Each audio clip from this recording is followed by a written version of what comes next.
Pilipino na mamangha sa kontinente ng Africa dahil sa kakaibang kultura ng mga bansa rito. Para sa atin, napaka-exotic nila. Kaya marami rin sa atin ang nangangarap mabisita ang lugar na ito, lalo na ang Kenya.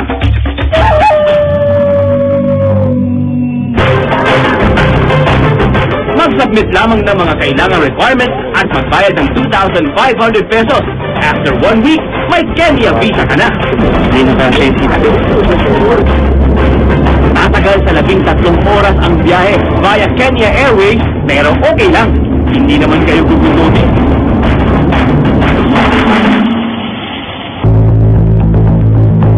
Ang pangalang Kenya ay hango sa Kirinyaga o Kirinyaga, na ang ibig sabihin sa salitang Kikuyu ay bundok ng kaputian, pagtukoy sa snow-capped mountain ng Mount Kenya. Tulad ng Pilipinas, ilang beses ding nasakop na madayuhan ng Kenya, tulad ng mga Portuguese, ng mga Arabo, at sa loob ng 73 taon ng mga Briton. Tinawag ng mga Briton ang bansa na East Africa. Ang dating British East Africa, kilala ngayon bilang Republic of Kenya. Umaabot sa 31.6 million ang populasyon dito. At gaya nating mga Pilipino, bilingual din sila. Kiswahili ang pambansang wika, habang English naman ang opisyal na lengguwahe. 2 beses sa isang taon ang panahon ng tag-ulan sa Kenya at malamig ang klima rito. Maganda ang ekonomiya ng Kenya. Ito ay dahil sa maraming turistang dumarayo rito. Karamihan sa kanila ay mga European.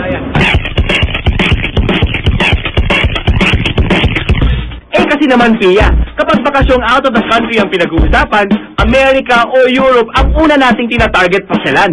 Siyempre kasi, doon tayo sa mga lugar na makakakita tayo ng mga wala sa atin, gaya ng snow.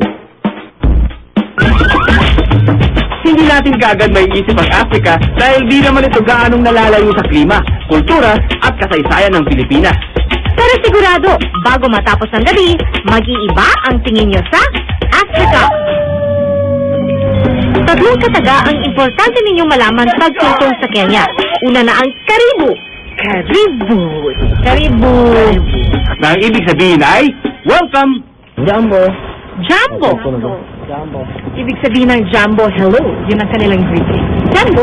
Akaribisha, elabuyesu, hakuna matata, matata. At hakuna matata. Na ang ibig sabihin ay, no worries. O sa salita natin, ayos lang pre, walang problema. Kahit ito lang ang matutunan ninyo sa salitang Kiswahili, siguradong matutuwa ang kausap ninyo kapag binigkas sa mga ito. Siyempre kailangan, bago makapaglibot, kailangan namin magpapalit ng aming dollars dito sa Forex. Ngayon natin kung magkano. Shillings ang tawag sa pera ng Kenya.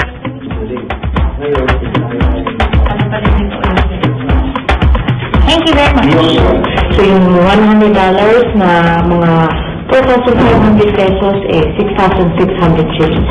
So kumakatak ang isang shilling mga 68 centavos siguro. Ngayong may pera na sa bulsa, pwede nang maglibot. Nairobi ang kabisera ng Kenya. Ito ang sentro ng ekonomiya at politika ng bansa. Ang feel ng lugar, parang pinaghalong Maynila at Makati. Tia, kita mo yung mga kalapati? Ang tataba oh! Ano ba, Tony Pet? Hindi kalapati mga yan. Marabong sports yan. Isa sa mga pangkaraniwang ibon na makikita dito sa Kenya. Ah, wow!